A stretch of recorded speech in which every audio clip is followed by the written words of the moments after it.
দ্বিতীয় শ্রেণীর শিক্ষার্থীবৃন্দ, তোমরা সবাই কেমন আছো? আশা করি ভালো আছো। আমিও তোমাদের দোয়ায় ভালো আছি। চলো আমরা বোর্ডে দেখি তোমাদের জন্য কি অঙ্ক আছে। চলো আমরা বোর্ডে যাই, দেখি বোর্ডে কি অঙ্ক রাখা আছে।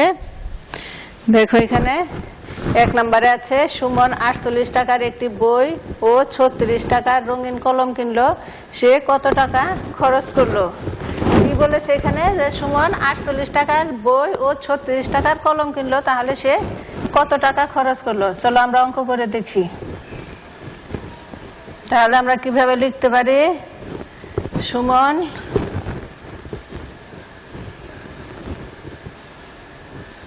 বই কিনলো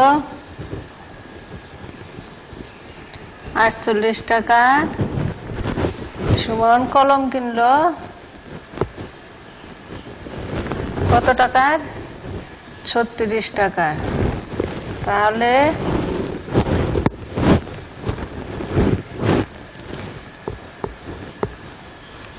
সুমন মোট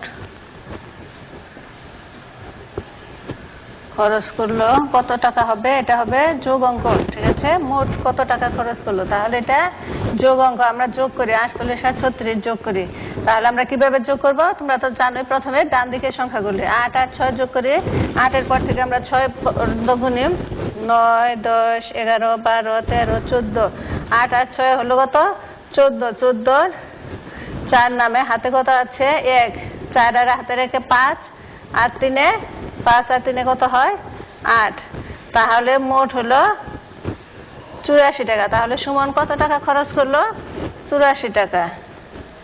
উত্তর 84 টাকা। বুঝতে পেরেছো সবাই? তাহলে আরেকবার একটু দেখো কি লিখেছি আমরা। সুমন বই কিনলো 48 টাকা, সুমন কলম কিনলো 36 টাকা। 48 আর 36 যোগ করলে আমরা কত পেলাম? 84। তাহলে উত্তর কত হলো? 84 টাকা। আমরা এখন 2 নাম্বার অঙ্কটা দেখি। 2 নাম্বার অঙ্কে কি আছে?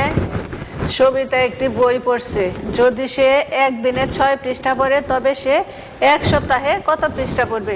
1 সপ্তাহ সমান কত দিন? আমরা সবাই জানি 1 সপ্তাহ সমান 1 সপ্তাহ সমান হচ্ছে কত দিন? 1 সপ্তাহ সমান 7 দিন, ঠিক আছে? তাহলে সবিতা একদিনে পড়ে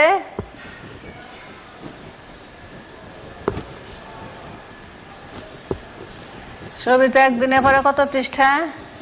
6 পৃষ্ঠা। তাহলে সবিতা 7 দিনে পড়বে। এটা কি অঙ্ক হবে? একদিনে যদি 6 পৃষ্ঠা পড়ে তাহলে 7 দিনে কত পৃষ্ঠা পড়বে? এটা কি হবে? হ্যাঁ, ঠিক ধরেছে, এটা হবে গুণ অঙ্ক। তাহলে 6 গুণ 7 পৃষ্ঠা সমান কত হলো? 7 এর নামতা বলি আমরা, একসাথে বলি 6 7 42। কত পৃষ্ঠা পড়বে সে 7 দিনে? 42 পৃষ্ঠা। উত্তর 42 পৃষ্ঠা। ঠিক আছে, বুঝতে পেরেছো সবাই? তাহলে সবিতা একদিনে পড়ে 6 পৃষ্ঠা, সবিতা 7 দিনে পড়বে 6 গুণন 7 সমান 6 7 42 পৃষ্ঠা। আমি তোমাদের আজকের এইচডব্লিউ দিচ্ছি। তোমাদের আজকের এইচডব্লিউ হচ্ছে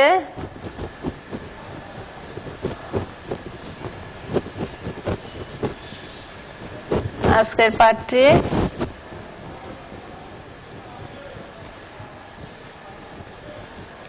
ভালোভাবে